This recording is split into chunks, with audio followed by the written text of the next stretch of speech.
Welcome back, GPS to God. We're glad that you're here. Daniel Sanders, Zach Edson, checking the phone. Business never sleeps for some people. Ryan Gotro, Ty Dean, and I hope you guys ate your Wheaties, had a good breakfast, had a little bit for lunch because you need the energy up because we got our guy, Ryan Kumar, back on the air with us. Ryan, thanks for jumping on, man.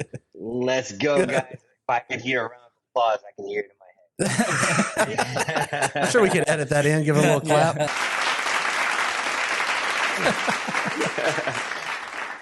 You know, you can reach us on Instagram. Check out GPS to God there. You can email us, mailroom at gpstogod.com. You might want to send some questions to Ryan after you hear some of this stuff we're about to dive into today. He was on before. He talked about some money. We're going to talk about that again today. Some cryptocurrency, digital ghost dollars, whatever you want to call it. But I should have checked the numbers today. But we're going to get into that too. But Ryan, what's been new, man? What's been going on?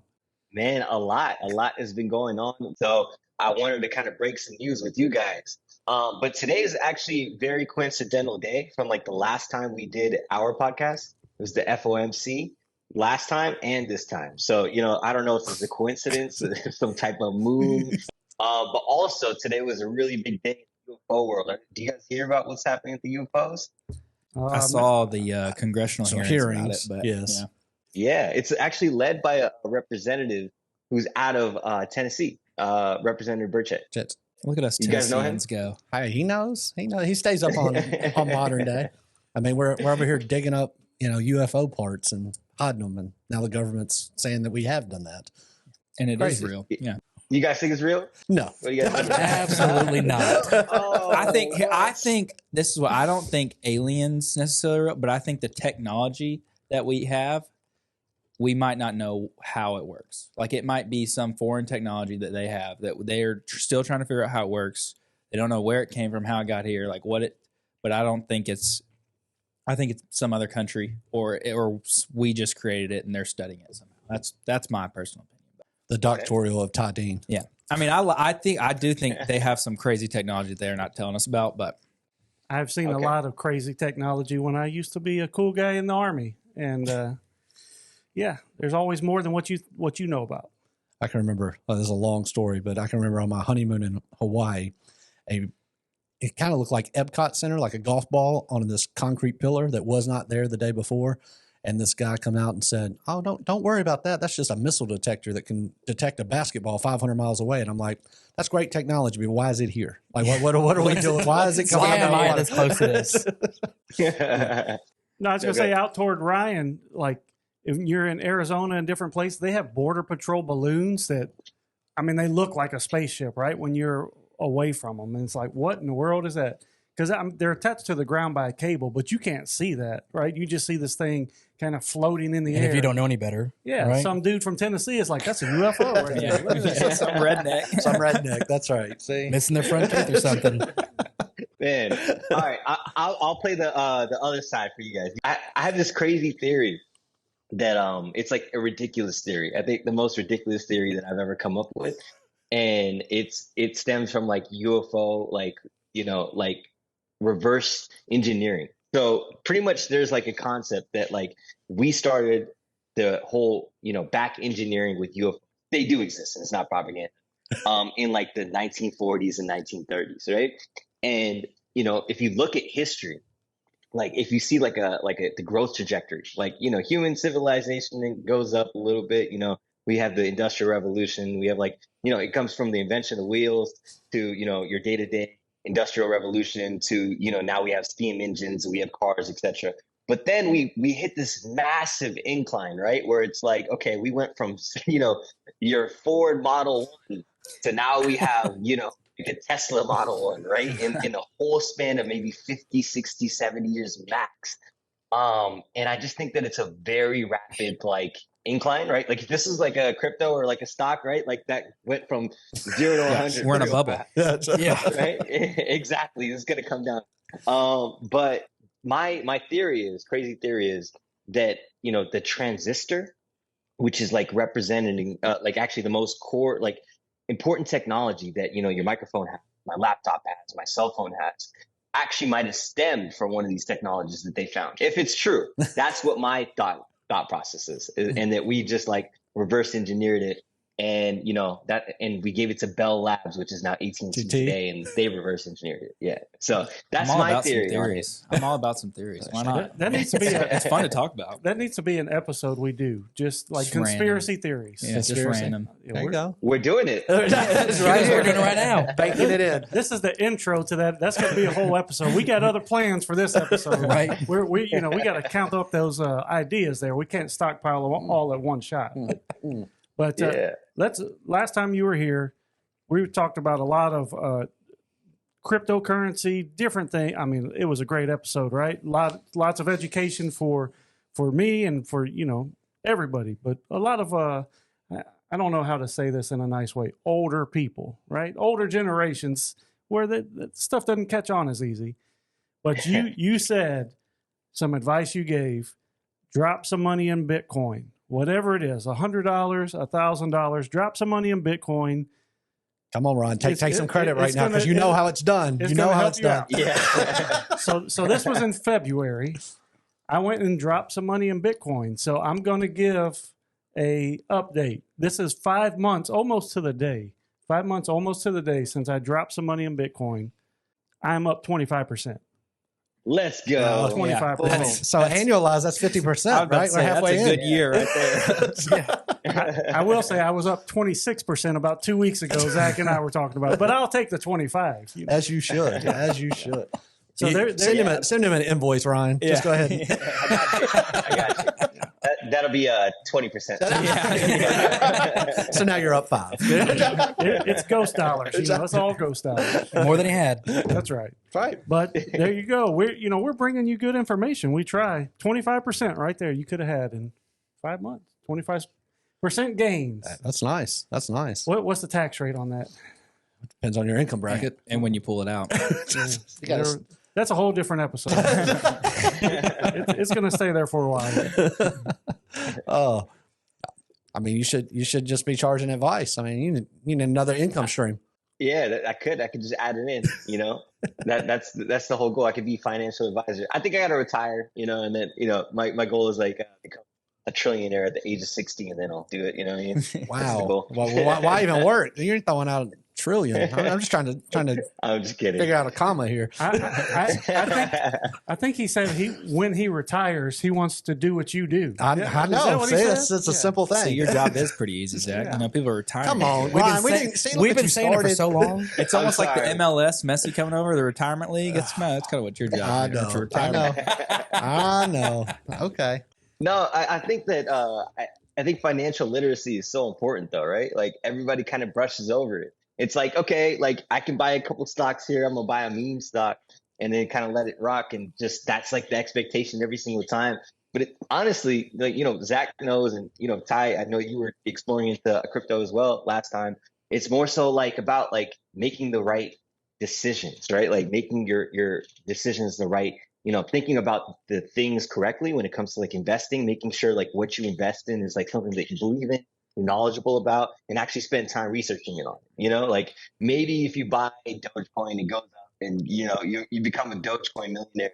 But I think it's beyond that. It's about like making the right decisions, whether it's crypto, whether it's stocks, or whether it's just your life decisions, right? Like every day that we spend time on something, like you guys are spending time on this podcast right now, it has like a transactionatory like effect, right? Like I put input in terms of my like time, right? And then I expect something out of it, right? So we're either going to get some dope content out of this, great jokes, great relationships, great memories out of it. And then also hopefully some views, right? And then outside of that, it's like, there's the cost which comes to time. So I think if people just make better decisions in terms of, how they look at things and put, their money, backed by decision-making processes like that, they're going to be way better off, right? 100%. But not because you think about like what you own. I think about like my clients, and when I tell them, I am not a stock picker, right? Like I invest in things that I know that I can explain. And, we all pull out our phones, and my number one holding is Apple, right? Like everybody knows what that is. I can explain it. But you're not going to find me out there looking for the next cure for cancer. Like I'm not looking for biotech stocks that are going to, change the world. It's not what I do. And so if you believe in it, it's much easier to put money in it. I mean, so for you, it's much easier for you to buy into crypto. You understand it. You can talk about it. No different. Yeah. And then you see like a lot of different people like buying into exactly what you said, biotech. Like I had worked with this company back in the day, like Guardant Health. Like I remember before they IPO'd, and like then they IPO'd, and it was like this crazy stock, right? And I think they were like one of many companies in South San Francisco that are like, you know, these biotech startups that have like these crazy stocks, right? Like I heard biotech's one of like the craziest, you know, volatile markets when it comes to those stocks, right? And I think that if you're a day trader, for sure, that's like what you want to do day in, day out. Need right? movement. Like, Gotta have movement. leverage, 100x leverage, right? Like 100x leverage every single day. We're gonna make something happen. Or you know, or you're like somebody who's like wise, like Zach, and who's playing the long game and is building wealth, right? I think those are two different games. He just used the term wise. Did y'all That's catch right. that? I heard it. The audio cut out on the No, I know what it meant. No, but I think didn't spell that's it the really traditional way. I think that's really important too. What you said is like how much time you put into it is what you're going to get. Like if you have some people, like you said, they'll just go put money into a meme currency, you know, because they just hear about it and maybe it blows up. But that's almost like 100% luck. And there is some luck even if you do your research. I mean, you got to get lucky. But at least at if you the have same a method, time, right? right. Like if you get burned or you win, you have a method, Right. Versus just gambling, Right. Just throwing it out there, Right. And so you've put the time in, like, look, I've done my research here. I know, like you said, I know about Apple. I know about this. So I'm comfortable if it does lose some, right? But that's the other thing. It's almost complete gambling versus what you were talking about, like financial literacy and putting the time in, putting the research in, and kind of understanding for yourself. Yeah. And do you mind if I take it like a little bit deeper, Ty? Like going into like just a little bit deeper on this? Oh, yeah. We Because don't I think mind if Ty minds. We don't mind. I like it. Let's just go deep. Well, my thing is like there's two types of investing, right? And what I'm focused on today is a little bit different than your average investor. And I also, this is a problem that I want to solve. So starting a new company, I'll tell you guys about that later. But this is like one of the problems that we want to solve. Like what you see today, like your Apples today, you know, like your Guardant Healths or like those companies that come out, IPO stocks, those are already 100Xs that you're buying into, right? Those are like venture capital firms have already pumped money into them. They've already come to certain inflection points. They've gathered enough funding, resources, revenue to essentially go public on the public market. They apply to the SEC and now they're boom on NASDAQ, right? Then they That's let like the little process. guys in, right? After the money's already been made.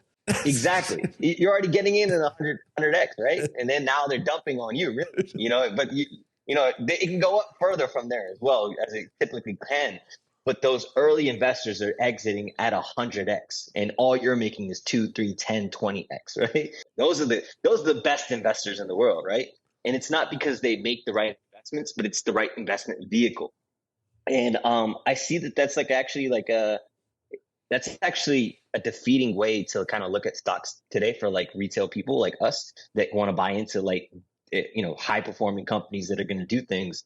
So I do see a world in the future where you can start buying, you know, stocks of pre-IPO companies, because if people that are, you know, investment savvy and either accredited investors, because sometimes you have to be accredited to do this, you know, pick the right stocks, like those are fortunes that can be made if you buy like the right pre-IPO stock. And I think that like there's secondary markets out there right now, but I think there will be secondary markets that open up later on where you can kind of get like OpenAI stock or even companies that are way below that in terms of early stage startups that you can take early risks on. That I think is going to be really interesting to see, and it's going to start being a paradigm shift for investors and investments moving forward. So I think like the whole investment game is going to change too, and I think that these retail investors are going to have more power than just buying these 100Xs that are on the IPO. It's almost days kind of what or phases. It's almost kind of like what Robinhood tried to start, right? Allow the retail guy to buy fractional shares to where you couldn't afford a full share of Berkshire Hathaway, but maybe you can afford a quarter of it. And so you can see the movement of, you know, down the road of that coming into light. So you're saying you like Robinhood now? No, I didn't say I like Robinhood because I don't like anybody that tells me, oh, well, sorry, you can't trade that amount of shares today because we don't have a market for it. No. I think they did away with that though, right? They got in trouble for that, or not in trouble, or got backlash. Yes, absolutely. So Because they they did were away like with saying, hey, you're trying to trade all these shares, but we don't have the flow. We don't have the cash on both ends to do it. So we'll just prevent you from trading. That's never going to happen at a Merrill or Bank of, you know, any big firm, Goldman Sachs, it doesn't matter. They're never going to prevent. I mean, Robinhood, if you would like us to sponsor Robinhood, you can email us mailroom@gpstheguide.com. I'm just telling you, I bought Bitcoin on Robinhood. That's fine. But you bought a fractional share, right? Yeah. I mean, I didn't have 25 grand to drop on. So that allows you to do that, whereas you couldn't do that, if you're out there buying I need a full coin. No. I mean, some of us little guys can't afford Zach Edson Enterprises over here. I have said I'm the retail investor here. I think that's important too, because there's so many companies that I've seen where, like a couple of years ago, I saw this haptic feedback company. They were building like a glove, that you could put on the VR headset and then you could play a game, but with the glove on, and you could feel what was going on in the game. And I was like, that is it's super expensive right now. The technology, it was like super heavy, a heavy glove. Like, it's not where it's going to be where the retail investor is going to be like, oh, I'm going to go buy that and go use it in my game. No, but like you're saying, start out investing now in that company and then look where it's going to be in 5-10 years. And then I'm going to, like you said, instead of 10, 20, I'm going to be 100, 500 times whatever I invested. But at the same time, I didn't have enough money to go and say like, hey, I want to invest your company. Like, okay, where's your millions of dollars? Like, I got like 500, right? Like $500 that I need to, that I want to throw in here. But because I know in the future that 500 is going to be way more, but they're looking for, this huge lump sum that I don't have right now. Even though I see the idea, I see the potential, but I just can't invest in it. Well, and no VC is going to take you either, right? Because they want the accredited investor with a minimum of, let's say, 100,000, but most of them are north of that. And so there's no way to get the retail guys in on the front end right now. But wouldn't it be so much better for those companies if they could come together and say, okay, instead of one venture capitalist over here that's taking, I'm getting a ton of money here, but I'm going to go and get these millions of people here to give me. No, they don't want the headache. You can measure like all the K1s that they got to issue to you. Well, that's what I'm saying. But you have, like you're saying, you have a company that does that for you, and then you can be like, oh, I can have. We're on the air. You don't want to be giving away these $1 million ideas. No, but Ty's saying, all this information is copyrighted. No, but what Ty's saying, it is happening now. We're starting to see that now. Like, we're seeing these inflection points where.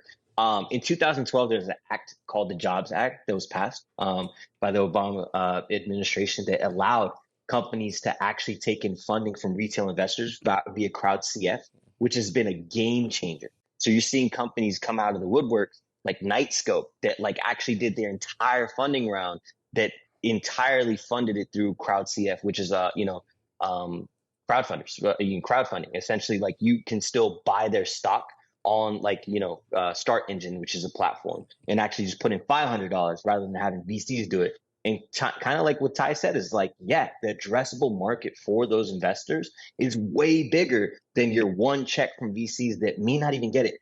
I've talked to I'm sorry, this is going to sound kind of crazy, but I've talked to so many VCs before, and a lot of their team members are investing in things that they had no idea.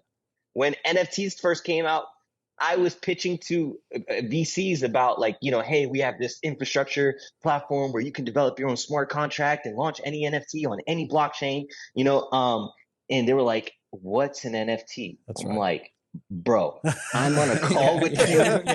Hold up. They are good at gathering money. They don't know where to put it, right? It's like, that sounds good. Yeah. And that's why we're like, I think the crowd CF side of things and like getting those people in to actually get it, like Ty, he liked that technology. He wanted to invest in it, is going to break the barrier. And it's actually going to change a lot of things. A lot of people don't know about it. I didn't know about this until maybe, 6 months ago.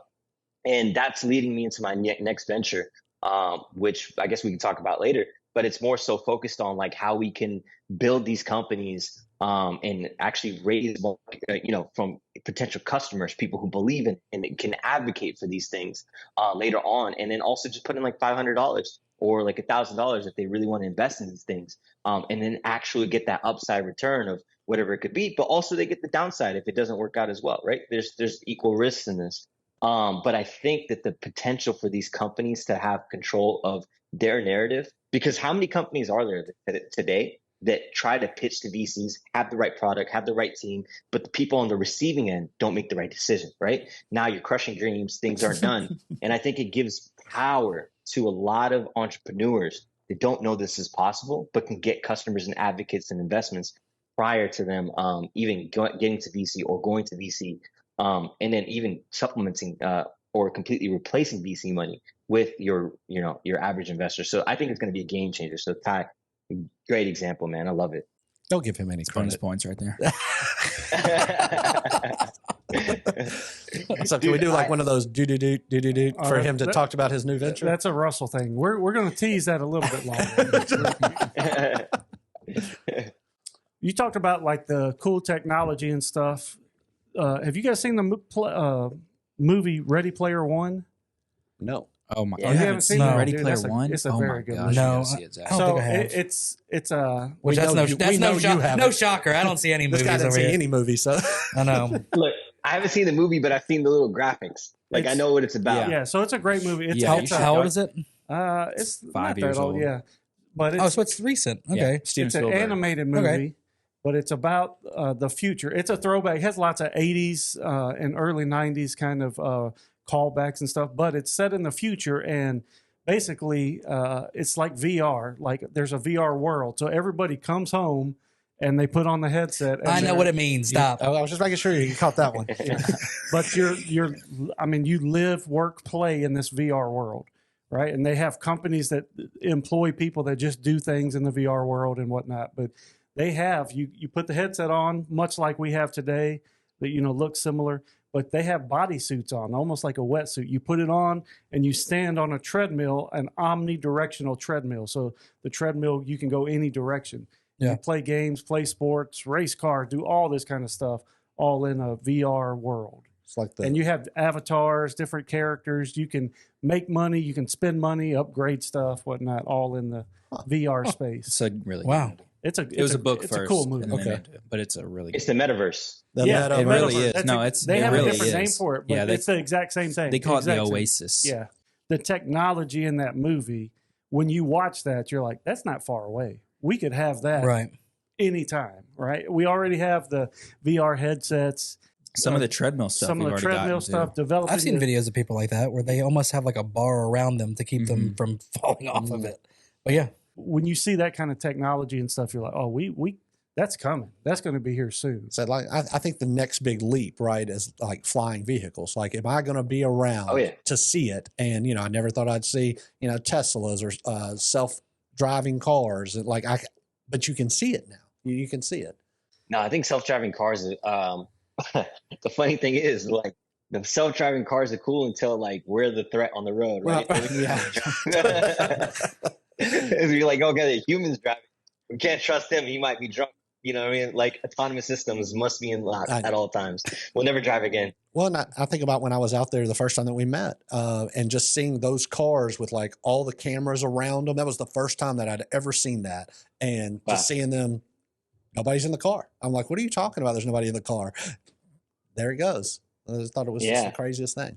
There was, I got introduced to this a while ago, so I've been kind of lucky just to be early on the autonomous vehicle space. So I worked with a lot of different autonomous vehicle companies back in the day. So I kind of got to know the nitty gritty of like how these things work, and they're highly complex. Like the jobs that it requires are like the people required to like build these systems are super complex. Like there's like simulation engineers that like have to simulate things, and there's like people who have perception, which is like a part of AI, and then there's also like machine learning, computer vision, deep learning, all these different like types of like sophisticated engineering processes that go on into autonomous systems.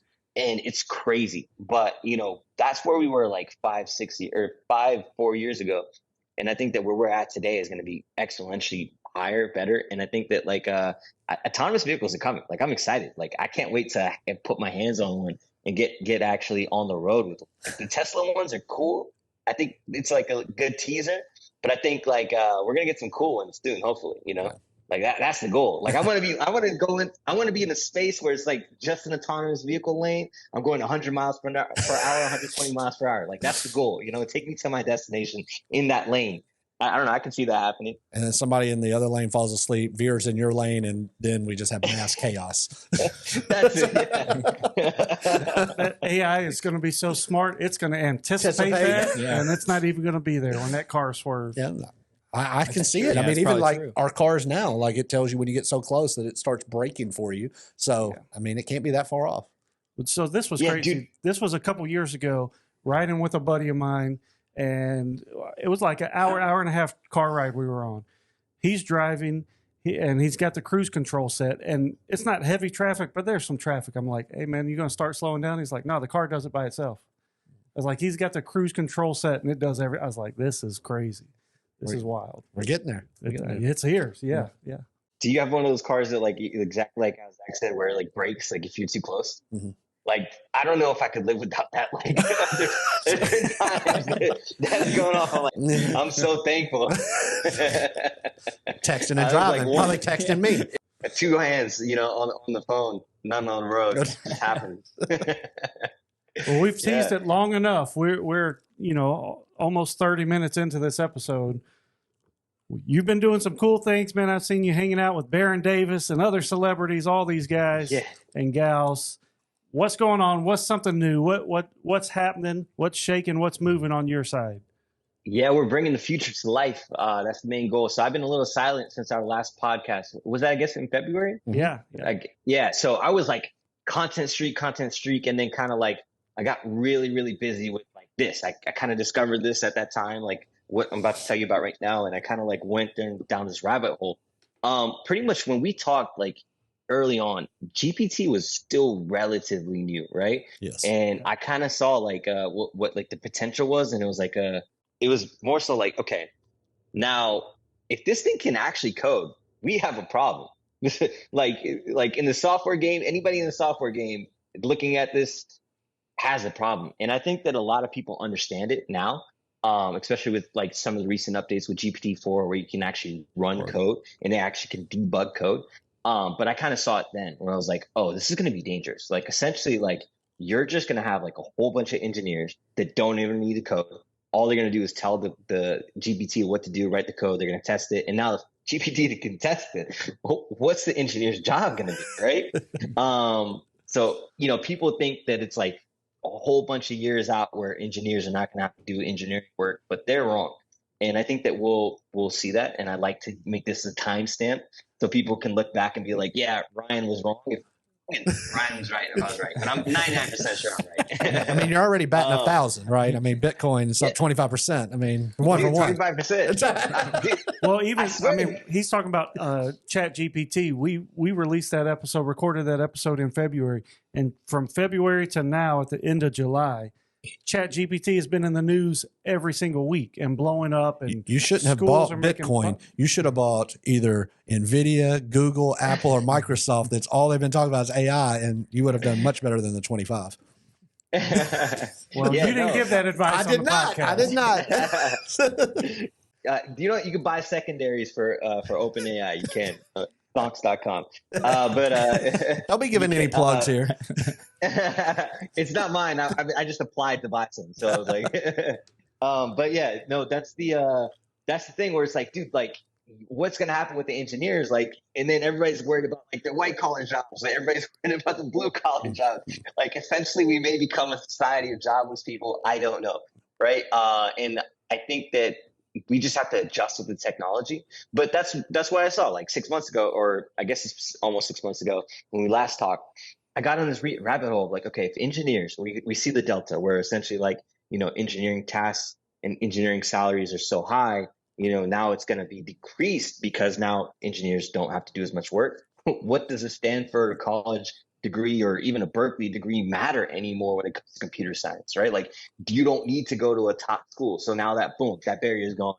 And I think that it's going to change the game where you're going to see a whole bunch of people competing for the same market for different software tools. People already don't pay for a lot of software. And if they do, it's like $5, $10, small things. Even B2B SaaS isn't very lucrative because it costs a lot of money to maintain these engineers, stuff like that. So I think that there's going to be like a very highly competitive market for different software companies. They're going to be competing against each other. And now you're going to start having these apps on your phone that are going to build whatever you by yourself. Like it sounds kind of crazy, but you'll have apps that are going to come out in the near future, maybe a year or two. Hey, be like, hey, build me an app that does XYZ, and it will do it. Like you're getting there almost with some of these websites. I had this guy that I work with at my office, and he built like this AI tool that if you tell GPT to make a website, he's coded it so GPT can make you a website without doing any code. Like it's getting like that. So I think that we're going to see a very different future of software tools. It's going to be super beneficial for you and me, because we're going to have 100 tools to do our podcast editing with, our day-to-day business, and we're going to enjoy it because it's going to be free. We're going to enjoy it because it's going to be a whole bunch of different options, and everybody's going to be dying for our market share to use it. But guess what? I was in the software business, right? So I was like, I can't. I need to recognize what's happening in the near future, and I need to future-proof myself. So that got me to thinking of, I'm never going to leave technology because I'm very forward thinking. I love technology. I've always been around technology.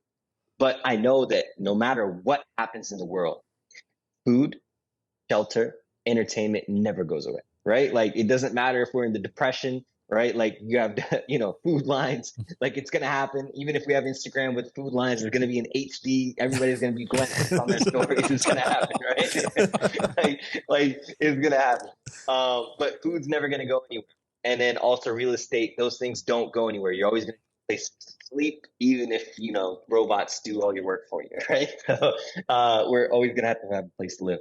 Long-winded, but I'm going to end it here. But I came up with this idea of like, I really think that I'm just going to go for the gusto and develop the future myself. Because I think that we're moving to a future where robotics are going to happen. Right? We're going to be in this future where robots do everything for us, either on our phone via like AI, or in the real world where they bring us food, or they, go to a warehouse and they pick and pack and do the forklifting for us, or they even build 3D houses, or even become construction bots, right? It's going to be a future that we're going to have to foresee no matter what we do. We're never going to be able to contain it, right? The genie's out the bottle.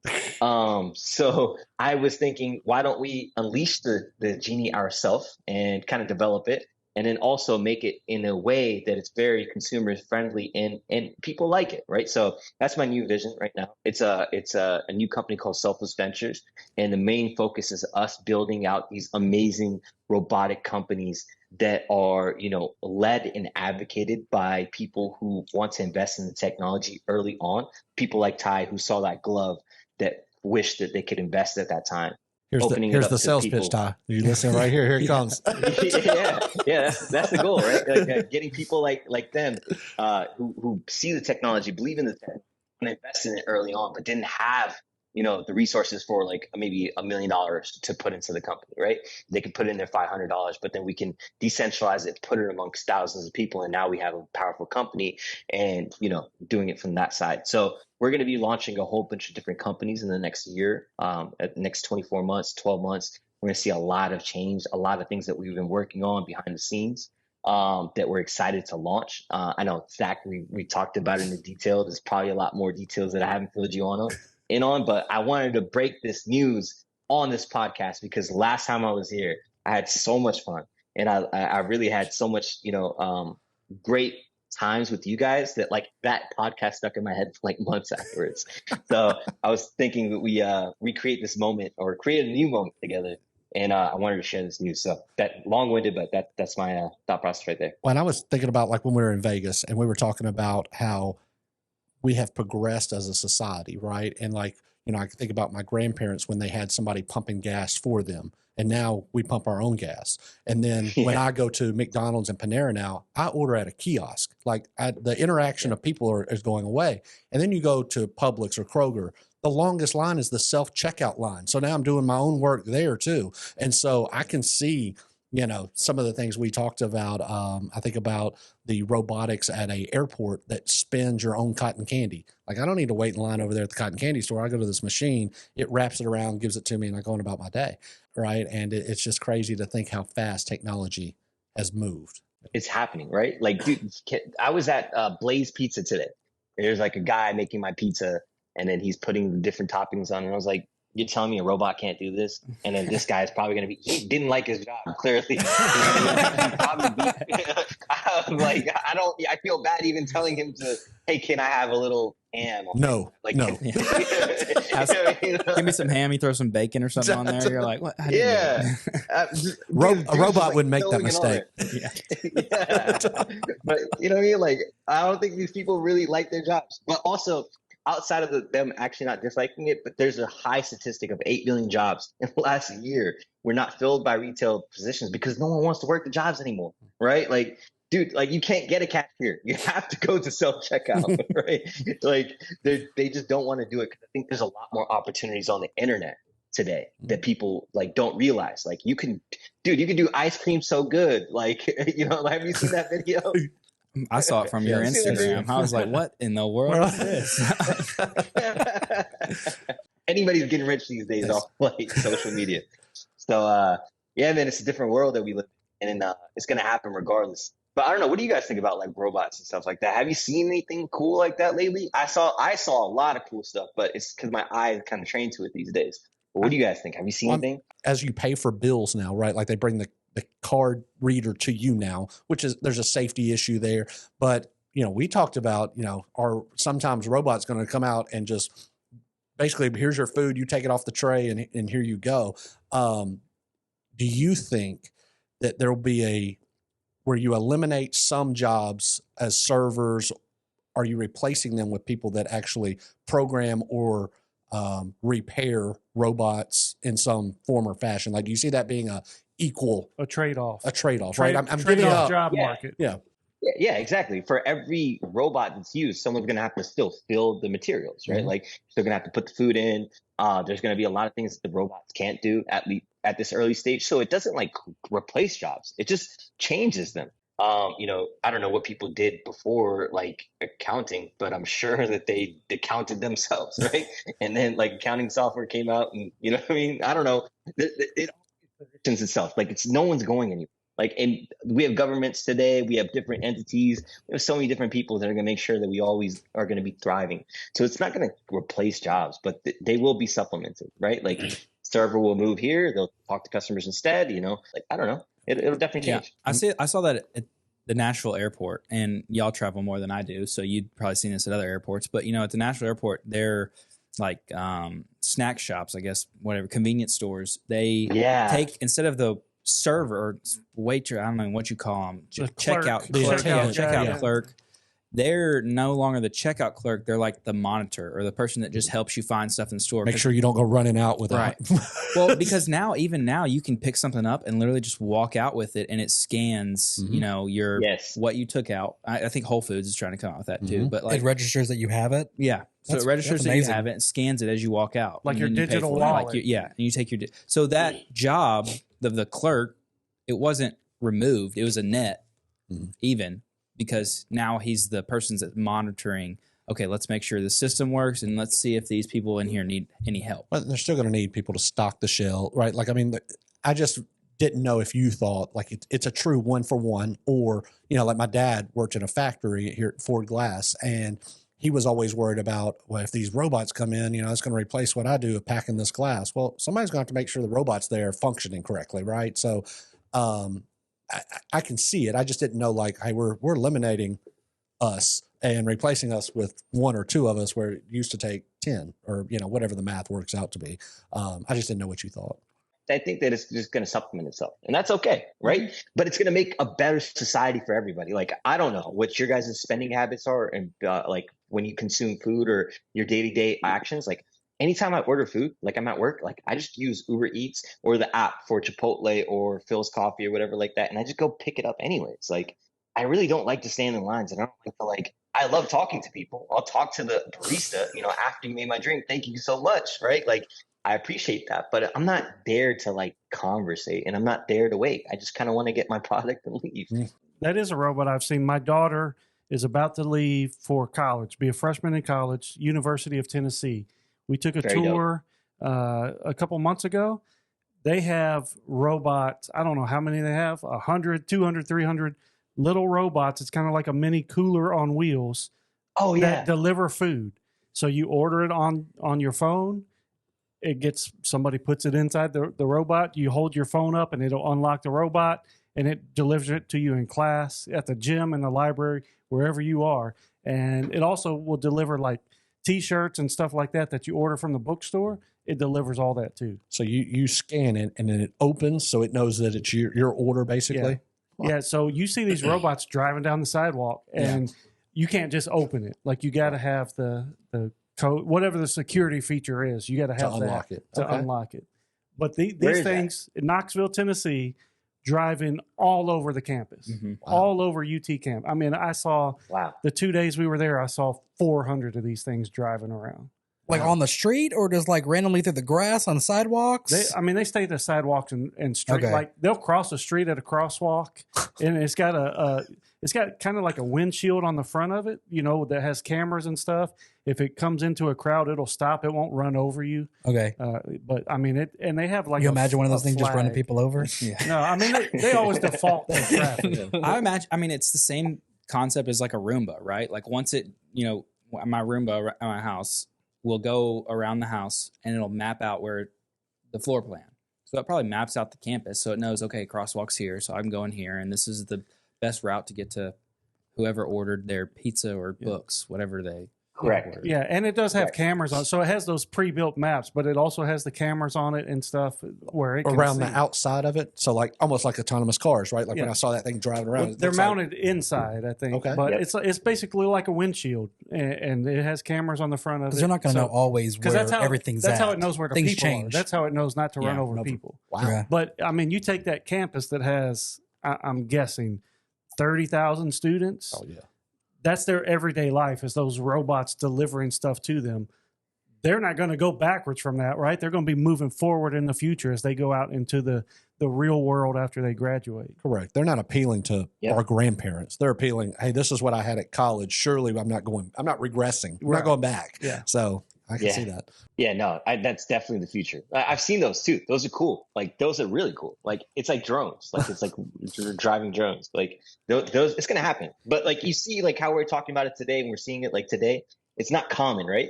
But there will be a day where it's like super common. Like, we're gonna be using robots for everything. I can't wait till the day though we get like robotic assistants. That's what I want to like definitely create in the near future. Robotic assistants. Hey, like, yo, go cook me some food. Bring it to me. Like, Are we talking like I Am Legend over here kind of thing? He's talking Yeah, like he yeah. wants indentured servants. like little butler. Put a bow tie on it. You didn't cook this right. Yeah. Yeah. Send it back. Go recook it. Yeah. I'll name him Alfred. That's Yeah, there you Oh, go. Batman. There we go. I mean, dude, I'm a Batman buff, bro. I'm a nerd when it comes to Batman. I don't know why.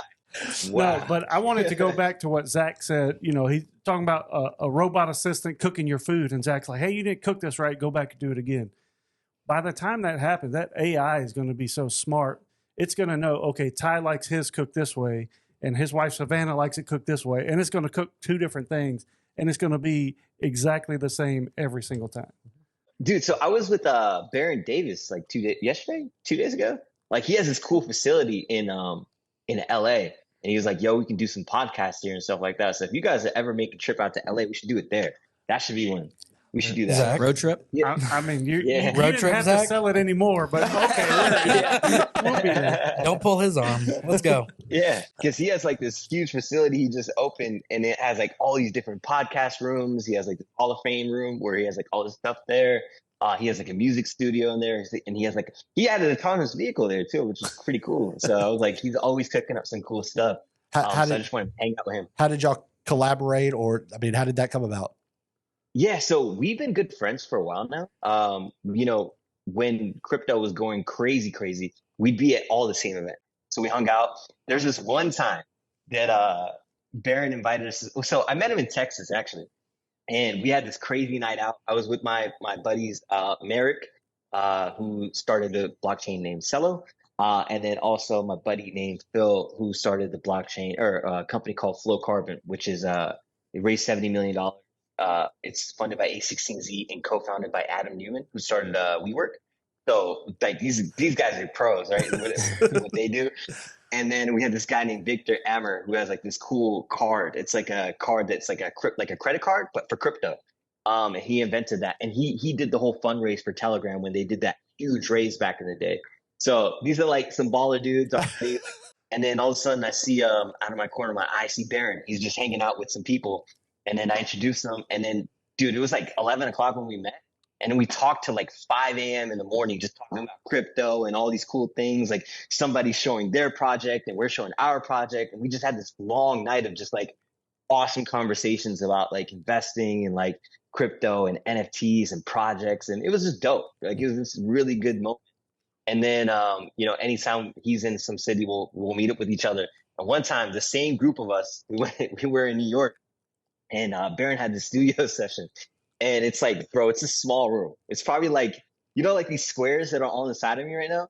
It's like probably like these same squares. It's like small room, probably 8 by 8 feet max. It's like 50 people in this room, like sardines, packed. So yeah, that was like, we've had some crazy adventurous nights, but he's like so forward thinking and like really gets it when it comes to different things that are happening in crypto and AI and robotics. So I wanted to talk to him about what we're doing. Super excited. He wants to bring some robots to the facility. He was trying to get me to do it in like 2 weeks, but he has some big basketball game coming in. But I was like, we don't have it ready yet, but we're going to do something with him too. So maybe when we do like to get like an event in real life, I'd love to have you guys come too. And then maybe we can do like a podcast there. That'd be cool. That's my thoughts. We're on board. You think no more. It's done. Tell us the date, the time, and the location. We will be there. I got a real quick question for Ryan. This is like not really topic, but like if you're going and you say you're at a crypto event or something like that, and you see Jeff Bezos, I'm assuming this is are you the type of guy that go, hey man, I'm Ryan, nice to meet you. Yeah, but you're not just like, no, let it be. You're the one that's going to go. I wanted to feel your personality wise. I was like, I feel like he's that guy, but I just wanted to see what would you do in that situation? Yeah, I mean, I'm definitely going to go say what's up. I do that all the time. That's actually how a lot of my connections started off when I first started. All the big people that I ever worked with in the beginning, it was just ran into them, pitched them, hey, this is what I do. This is what I'm working on. This is how I think I can help you. And they either tell you yeah or no right in that moment. And that's it, So yeah, definitely Jeff Bezos. I'm going to say what's up. I'm going to give him respect and ask him a question. I figured that was you. I was just, I just wanted to see what your thought process was. Because I hear a lot of times, people say, yeah, man, you got to be out there. You got to go introduce yourself. And other people are like, nah, it's their time. But I was like, with the connections he has, he's got to be one of the guys that goes and introduces himself.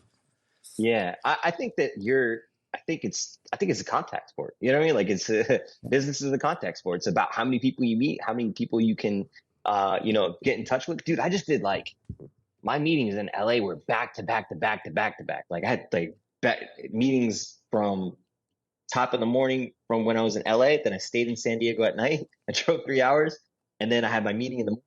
I drove 3 hours back to LA. Had like 3 more meetings. Like, dude, like, I just know the importance of like just making sure that you're touching as many people as possible, because you don't know where it leads to, right? Like somebody wants to do something, and we want to just build a lot. So I think that meeting the right people makes a difference. And had I not had these connections, I wouldn't have had these meetings with these people. And the only reason I had these connections with these people is because I put myself out there. And so it's super important to put yourself out there. I think people just get a little intimidated because it's like, oh, I'm meeting XYZ person, and then they kind of feel like, oh, this person doesn't know me, but I know them.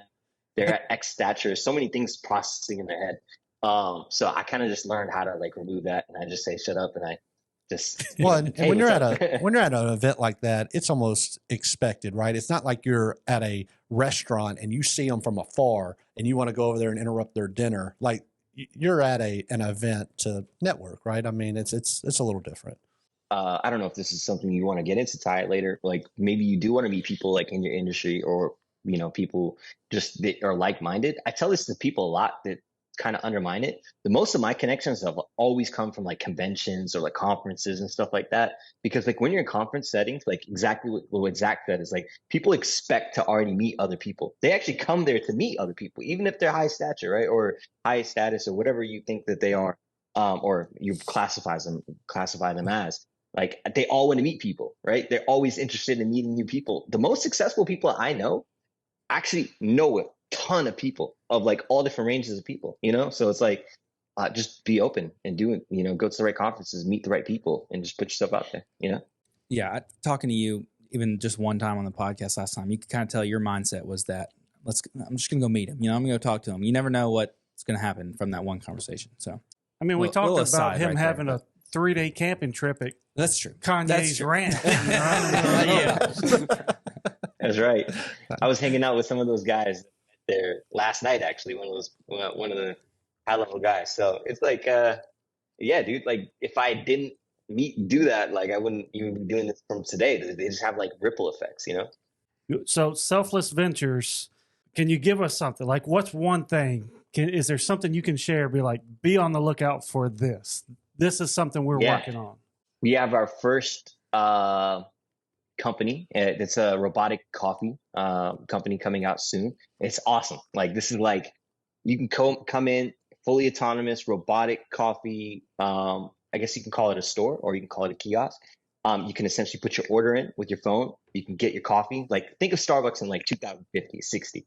No person, no humans. Essentially, it's you order your coffee. It makes some great coffee with a robotic arm. It's very cool, and it'll serve it to you. And essentially, we're going to do ice cream as well. I think we're going to add ice cream into it at the same time. That's like what we're working on developing as well. So it's going to have ice cream functionality. It's going to have delicious coffee. This is not just like coffee that like anything can brew. Like this is really high class coffee. I wanted a luxury feel to it. When you see the machine, it's not something that like looks janky. It's like something that you look at and it's like, whoa, this is like looks like the Apple Store of coffee, right? Like that's the goal. So it's white gold, beautiful. We have 4 or 5 designs too. So we're just working on iterating these designs.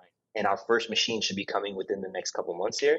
And we're really excited about it. We have a really awesome location planned out for the first one. Zach knows what we're doing on that side. I can't speak too much, but now my mind just kind of goes to like writing down places where I want like 10 of them. Like I was in Las Vegas airport. I traveled back and forth to see what's going on in the airport, how many things are going on. And like Ty was saying, it's like the autonomous checkouts are like the norm there almost in airports now. So I want like 5 in every, terminal. Like that's what I want, like, right now. So that's my mindset right now is like, we want this coffee robot out. And I want people to experience coffee in a seamless way. Something that's coffee is almost like a religion for people. I don't know. Do you guys drink coffee? I think you put up shop right next to the Starbucks in every airport. And when people see that line 50 deep, and they're like, I'm going to give this robot a try. I'm not standing over here. Gold. Exactly. Exactly. I don't care how good the coffee is or how bad. It ain't worth spending 50 minutes waiting on this $10 cup of coffee.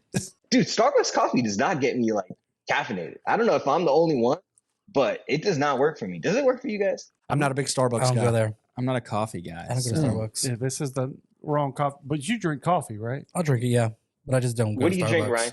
What do I drink? It's more like creamer with a little bit of coffee. So you tell me. Hey, I'm simple. Dude, I just do 2 shots of espresso and milk every day. I have to. Like, that's like, I love it, It opens me up. Is that before you hit the gym or after? Dude, after. No, way before. So my day is usually, anytime you see me at the gym, that's midday. That's like before my second shift. So I do shift in the morning, gym, and then I'm like exhausted. I drink a little and eat a little food. Boom, I'm back to work after that. That's my regimen right now. I moved back to California for the summer just so I can be in grind mode.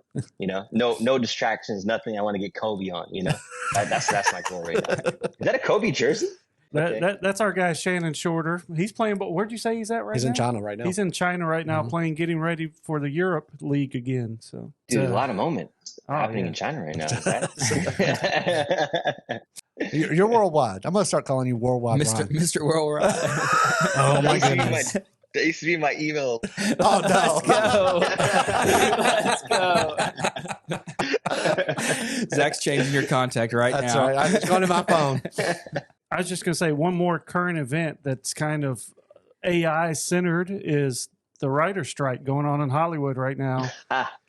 One of the things, or maybe the big thing they're fighting for, is protection from AI for writers and actors and digital recreations of an actor's work or voice or character or look, whatever. I don't know what terms they're fighting for or what protections specifically, but that's it. That's kind of the bundle what are some protections maybe in the future to keep, intellectual property from being recreated by AI or copied or manipulated? Ron, Yeah, good question. Before you answer that, on top of that, do you feel like, because I'm in the sports world a little bit, and people to be able to file trademarks and things, do you feel like it's just going to be a litigious world out there of like, no, I said that, that's my voice, that's my character, and we're just going to fight it out in court? Or is there any way to even track that? Can I flip that and ask you the same thing, Zach? What do you think about that? Because I was going to say that. I was with Darren yesterday, and we were talking about something like how ironic it is that we were talking about AI in LA during the writer's strike. Mm-hmm. What an interesting moment in time.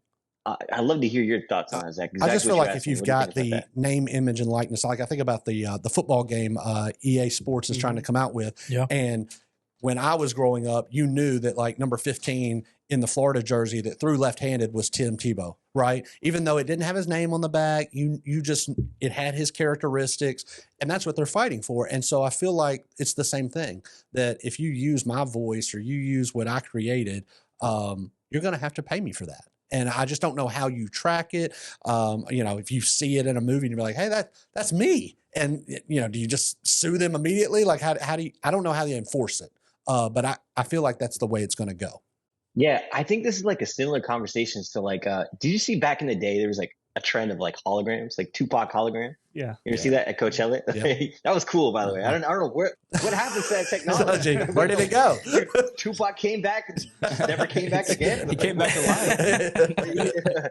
I don't know what happened, but yeah, man, I think that it's going to be interesting because exactly what you said is like, okay, cool. If you use my likeness, if I die, Carrie Fisher, is that right? From Star Wars? Yeah. Yep. Yeah, Carrie Fisher died. And now she's like AI or, CGI in a movie. And then she also has speaking dialogues. There is no reason that she does not get paid and her estate does not get paid. There's no even logic for you to even be able to state that.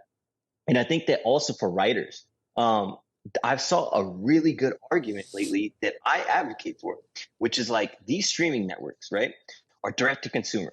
Now, because they're direct to consumer, they don't give their writers or anybody on their show staff any residuals, right? There's no royalties, there's no residuals. That's crazy to me. Like if you stream a song on Spotify, people are still getting divvied up. They're still getting, pennies. Maybe it's pennies. They still get money. Yep. Yeah. Right. And you should get the same thing from Netflix. You should get the same thing from Peacock. You should be getting those same rights as a creator if your work is put in place there. So I'm 100% on the writer and the creator side on this. Well, I think what they're talking about too is like the musicians, right? If I write a song, I get paid, my estate continues to get paid if something happens to me. That's why they sell their catalog. And now somebody else may own my work. So it's got to come down to something like that. I just don't know how you package it, in a bundle. Yeah. I mean, could I sell my voice and my name and image that somebody would be willing to buy, and then they could put me on whatever they wanted? Well, that seems like there's a lot of liability out there, right? Like if I end up on something I don't condone at Target, and I'm like, hey, that's my body and my face. Well, James Earl Jones licensed his voice for Star Wars, so they can use his voice as Darth Vader on any project in the future. Yep. So, I mean, you can sell your voice and likeness and what, I don't know what else. So I just think it's going to open up to lawyers making a fistful of money. And maybe those are going to be robotic lawyers that just go in there every day and saying, I'm here to fight this case again. Yeah, dude, it might be. I don't know. But I think that they do deserve it. I don't know. Oh, no question. No question. If there's someone had a really good argument. Okay, cool. If the streaming networks, right, are going direct to consumer, so now they take the credit card directly and they get paid directly. It's not like when we used to produce TV shows, we have to put it on ABC. Now it's commercials. We get back pay, and now we get residuals from the commercials. There are no commercials, but you're still getting direct consumer paid, and you know exactly who's getting streamed and what's happening on that side. So there should be residuals on that side. Now, another argument is, okay, cool. Now we even have ads. Right? Netflix even has ads now. Mm-hmm. So it's like you're getting subscription, you're getting ads, and it's just become cable all over again. So it's like, why is there no rights? But I don't think that talks about the AI side of things, which is like writing. But I'm going to remove myself from this phrase now, and I want to present this question to you guys. Do you think that writers either use AI or like be against AI? Like, what is your guys like? I don't know if you're a film writer in LA and you make movies. Like, what's your relationship with with AI? Should you be against it or for it? What do you guys think? But so, I mean, are you going to go to GBT and say, hey, I'm thinking about this movie. I'm thinking that here's the setting, write it. But Well, like, I'm almost thinking about the whole, just what you were saying about engineers. Engineers are not going to have to be what they truly are because someone can just go and code or whatever because they don't have to do it. The system does it for them. Yeah. Well, if I don't have to have this great idea of what this story is going to be about. I can just tell it, hey, write this about this, and it would do it. and then go get a copyright I would think you'd attorney be against quickly. Well, but I mean, if you listen to, I listen to Nate Bargatze has a podcast. He's a comedian, stand-up comedian, has a podcast, and they did a little thing with like Chat GPT. It's like, hey, write 3 jokes in the voice of Nate Bargatze, and it comes close, but it's still not. It doesn't have that human emotion, and it might be a cheesy kind of dad joke or something like that. It's but just not there yet. It's just not there. Could it be? Yeah, of course. I mean, and technology is just going to continue to improve. But if I'm a writer, it's a competitive thing, right? For athletes, working professionals, whatever, that are trying to climb that ladder. I'm not going to let this robot do better than I do. Your jokes aren't going to be as funny as mine. They're not going to hit like mine hit. Or a murder mystery movie that you're going to write, you're not going to have all the plot twists that I can put in there and then I can imagine kind of stuff. So, yeah, I mean, I think they should have some type of 100% protection. Right? I think they just got to figure out what that is. Right. I don't know. Yeah. But I think AI, I think it can be good to use. And I would fall on the side of, yes, I think you can use it as a tool. Like me, I could have, I would say I'm somewhat creative. Like I'm not super creative, like some people are just 100%. That's all that, they're just super creative. I mean, anything they think is like, oh my gosh, that's amazing. So I can have a good idea, but I can't put the pen to paper and write all the conversations. That part I could practice and make better. But then when I have this tool that can do that for me, like, look, here's the idea. I came up with this entire concept. I've got characters. I've got story arc here. I just need you to write the in between, kind of like the filler. What's the difference in that and like what Zuckerberg did with, stealing the idea, right? It's like we do that as a society now. It's just who can be the front runner to get there, to lock it up under my name before somebody else does it. Like, I think it's good to use as a tool to do that. And I think it'll come down to, I'm going to see a movie and this person it was all his imagination, and it's going to be presented that way. Like, look, this is a feature film from Christopher Nolan, and came out of his mind only. And then you'll have another one over here, and this is a film by so-and-so that he used AI to help write it. But they can still be equally good movies. They can coexist. Yeah, they can coexist. I think it's gonna be used as a tool.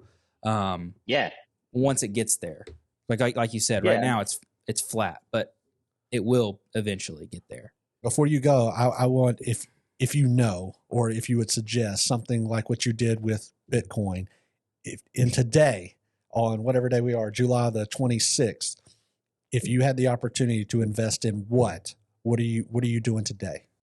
Oh, good question. Okay. And I don't want to hear selfless. Oh, man. That would have been a really good plug. Come on, Ryan. Come on. Yeah, we gotta rewind. Shoot. Edit that. let me tell you, I'm throwing $5 your way tonight.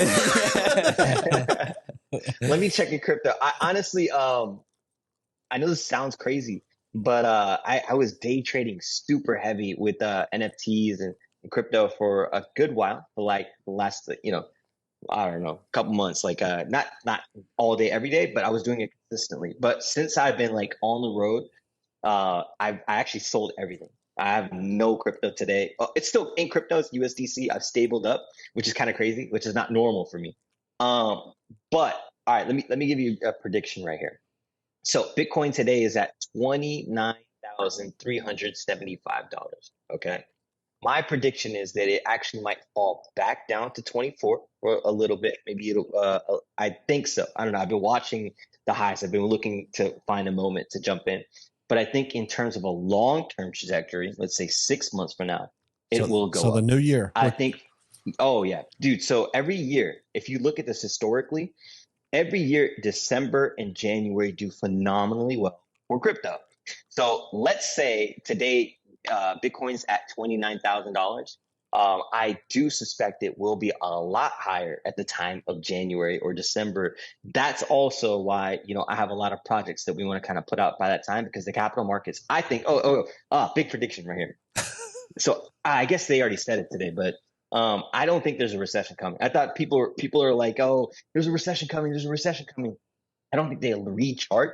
Like the NASDAQ was like negative last year, 2022, right? Like, that's how you kind of see if there's a recession, right? If you look at historically, election years always do pretty good, right? There's not been any outside of 2008 in the last 20 years, there haven't been any negative years to an election year. So if we use that logic and we look at like the charts, okay, this is going to be an election year. 2024 will be a great year for stocks and crypto. I'm calling it now. I think it's going to be a great year.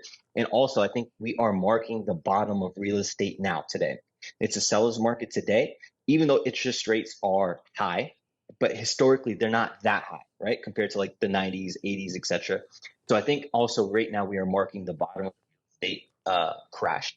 And I think that real estate will rebound. I don't think office rebounds, but I think great retail is going to do phenomenally well. Single family, even in places like San Diego, are doing phenomenally well. So I think today is a marker of the bottom. And if we do this in 6 months from now, we will be in a whole different economy.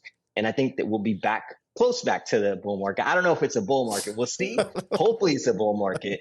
But I think we'll be in a whole different position 6 months from now. So I've put some longs in. That's what I like to hear. That's what I like to hear. I hate shorts. Come on. Dude, Shorts me too. I kill lost me. more money on shorts. Oh than my I ever gosh, made. I'm done with shorts. I'm done. It's all long from here on out. Dude, I can't do shorts anymore. It's like betting on people to fail. Yeah, I hate it. It's I've always failed. So it's like It's what you it's get. like karma for being an idiot. yeah, it really is. Yeah. No, dude, Where can I short so- Ty Dean stock? Yes. Yeah, that's true. It's like the inverse Kramer on The Twitter. inverse Kramer, yes. Dude, isn't that a real ETF fund? Yes, yeah, it is. yes. You can, Yeah. and it's It's like performed performing actually well. very well. Very well. Like over 10%. Like Oh, yes. Oh, it's yeah. like way over. All right. Well, bull market 2024. All right, I'm writing it down. We're calling it now. Let's go. I mean, we can keep going. I don't even know if we hit the tip of the Okay, iceberg. no. Zach didn't even get to his magazine he brought over here. Look at this. Like when we talked, when we were in Yeah. Vegas, this comes right here. All the talk about Let's is do it. AI. Just all about it. So we'll have to do this again. We're over an hour. No. Okay. Are we cutting it? Or are we I mean, if you got go? something to say, we'll keep it rolling, man. Go ahead. I just didn't know like where you thought AI would go as an investment. Do you think so like this magazine breaks out like GPT, it breaks out conversational or robotics, machine learning. If you were right now today, which one of those takes off the quickest and the soonest? Like, do you think robotics, or obviously I think the GPT thing is gaining some momentum, certainly from when we first talked about it last February. Because then I've got a list, and I find it funny that everybody's trying to get out an ETF that tracks them, right? So like, Yeah. hey, I want, just in the last month, Fidelity, BlackRock, and Invesco have all come out with a Bitcoin ETF that tracks it, right? Because, hey, Yep. I want to try to figure out a way where you don't have to buy the coin, but it tracks it point for point. So, people's 401ks can get into it. So there's robotics ETFs too. And I just didn't know if I was going to play AI, what space would you be in? Public markets, non-public markets. Public. Okay, public markets. So now, if we're looking at the stocks, right? I guess Nvidia is on top of it. Let's be real here. But it's also important to understand why Nvidia is important. Do you guys know why Nvidia is important? What's the biggest chip, probably the best chip maker that's out there, right? So, I mean, I don't care if Right. you go from a gaming console concept or VR, like we were talking about earlier. I think they are between them, Microsoft, Google, and Apple. I think those are the players. Yeah. Well, essentially, you need a chip, like it's called a GPU. Okay. And NVIDIA makes the best GPUs. And you must use a GPU to train a machine learning model or a deep learning or computer vision model. Okay. So essentially, anytime that you have an AI company or an AI product or an AI model, it needs to run on a GPU. You can't even run it. So if you are a software engineer, okay, now if you have a machine learning model, which is just an AI model, which just means like it's software code for machine learning and AI, you have to essentially run it on a GPU in the cloud. And that essentially means AWS, which is Amazon Web Services, or Google Cloud Platform, or even Microsoft Azure. These technologies have to run this model, and that they're using NVIDIA chips to run these models, okay? So it's a hardware game. So when you see like a lot of these AI companies raising $100 million, it's not because the company is worth $100 million these days. It's because the compute for the models to run these models costs so much because the chips that's running them. So NVIDIA stock is great because the chips, right? You have to run the models regardless. So I would say NVIDIA is great because you have to run the models. So if AI is going to be here, every single model is going to be run on NVIDIA chips on the GPU. Second side of things would be like things like Amazon, Google, or Microsoft, because they have the cloud services. So machine learning is not going to go anywhere. Computing is not going to go anywhere. Like AWS, Google Cloud Platform, and then Azure, which is owned by Microsoft. You're going to need those three platforms. So it goes definitely NVIDIA, Microsoft, Google, and then Amazon. Essentials. Those are your tools, your pick axes, right? So I think in the public markets, you can't really go wrong with those. And also, AI is going to be a very expensive game. You're not going to see a lot of like small startups come up and just become the next Microsoft out of space, because guess what? The compute. Who controls the compute? Microsoft, Google, and Amazon. Okay, it's a very expensive game to play. There's not going to be a lot of winners on Wall Street when it comes to software. So you're better off playing with the big players here. Let the venture capital firms like kind of burn their money on. Well, I mean, even the VCs though that like find the diamond in the rough. Who do you think is going to be there, like with Apple's cash flow, to say I'll just buy them, and now I have the technology, right? So like if there's any small winners, I think the big guys will come in and purchase them. So, absorb. Yeah. Okay. Yeah. Fast, right? I think Anthropic was one that's getting FTX funded it, and now they're getting like absorbed right now. Like dude, like that's the game. And I think there won't be a lot more of these actually. I think that because dude, AI or like Google's teams, I don't know if this is like Google's machine learning data scientists and AI team, like bro, they have the best people in the world. They might be lagging right now, but rest assured, they have the best people from every top school, top machine learning publications. They're going to come out and kill it. So I think they're a sleeping giant that no one's looking at right now. Everybody's like, oh, GPT is going to kill Google. Maybe they kill the search engine, but they will not kill their AI team. So I think AI from Google is going to be something that we're going to see and be amazed by, hopefully. Or it really sucks. I could be wrong. But again, you still say stick with the big four. Big. Yeah, the big players only. Okay. What else? Is that it? What are you guys thinking? That was a two-man conversation for some of that. I mean, that was, dude, I've never bought a stock before. I know this sounds crazy. I've only bought crypto. I've never bought stock. You need a better advisor. I might buy a stock now. I might just have to listen to my. You want me to show you what I got on Robinhood? Oh no! Yeah. Tell me you own all those. That would be awesome. No, I own what are they? NVIDIA, Google, Microsoft, Apple. Apple, Google. I think that's it. That's 50%. That's solid. I need to buy some NVIDIA. Yeah. I've got Broadcom, not NVIDIA. Yeah. Well, the thing is, like, no one thinks like NVIDIA is like a sexy company, right? Like, no one's like, oh yeah, like NVIDIA. You know what I mean? Well, like, that's the thing that's always like. I mean, you talk about put it into a sports analogy. Like you had the movie Moneyball. It's about the A's when they were not the sexy team, but they were the best team in baseball. They assembled the best team. Yeah, right. And so like you look at a stock like that, that's not the coolest. It's kind of boring, but it's the one that you said everybody else needs. The big players need to do what they're doing. And so that's if it's what's making money, it's not boring. Yeah. And then that's what's going to carry their stock price way higher than it is right now. Yeah, I mean, who got rich in the gold rush, right? It was like the people who sold the axes and the picks, right? It was not like the actual miners themselves. So I think the same thing is happening. Dude, I don't know why why do they not have competitors? We'll see. Well, probably what you said, right? The barrier to entry costs so much money. I mean, and they're already on the top of the food chain. I mean, yeah. And then you probably own the supply chain. Then that contributes to, well, okay, this one did slip through the cracks, but okay, we'll just buy them up anyway. And take it off the market. Yeah. Yep. Take it off the market, or we'll take there and just say, hey, work for us. You know. Ryan, I know you're busy, man. I appreciate it. Yeah, of course. I appreciate you guys. I wish I was in studio for this, but yeah, man, I literally been on the road, but this is like a good time, and I'm excited to kind of update you guys within the next couple months about this. We got to do this at Darren's place. Let's try to make that happen. If you set it up, we'll be there. I'll make it happen. You gotta get to Nashville too. Get some hot chicken. Hot chicken. Yeah. Oh my goodness, I got to. I need to go talk to my team. I got to find out if we can do a robot for like Nashville hot. There you go.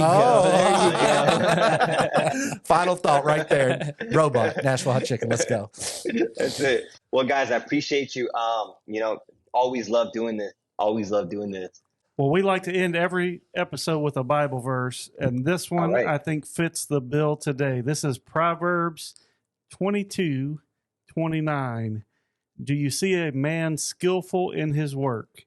He will stand before kings. He will not stand before obscure men. Nice. I think that's it. Yeah. Beautiful. I mean, we talked about being brave, going out, meeting people, doing all that kind of stuff. If you got the skill, you're going to be in front of kings. Check that out. I love that. That's beautiful. I needed that. We're going to do this again from Baron Davis's studio Mecca, and it'll be cool. But Selfless Ventures, be on the lookout for them. Lots of cool things they're going to have coming your way, and we might break the news right here. But Ryan, thanks again, man. It's been a blast. Yeah, dude. Thank you guys. I appreciate you so much. I think next time, I know just to close this off, I do want to talk more about some spiritual stuff next time too. I really think that praying to God is like a cheat code to life. Like I think it's the number one thing that people need to implement daily. So I appreciate that Bible verse at the end, and I'm really excited about the next time we do this, guys. Ryan, I appreciate it, man. We'll talk soon. Of course, Zach, Ty, Ryan. See you later. Talk soon. Have a good one. Yeah, See you, guys. Well, obviously, you all know we love you, but God loves you more. See you next week. We hope you're enjoying GPS to God.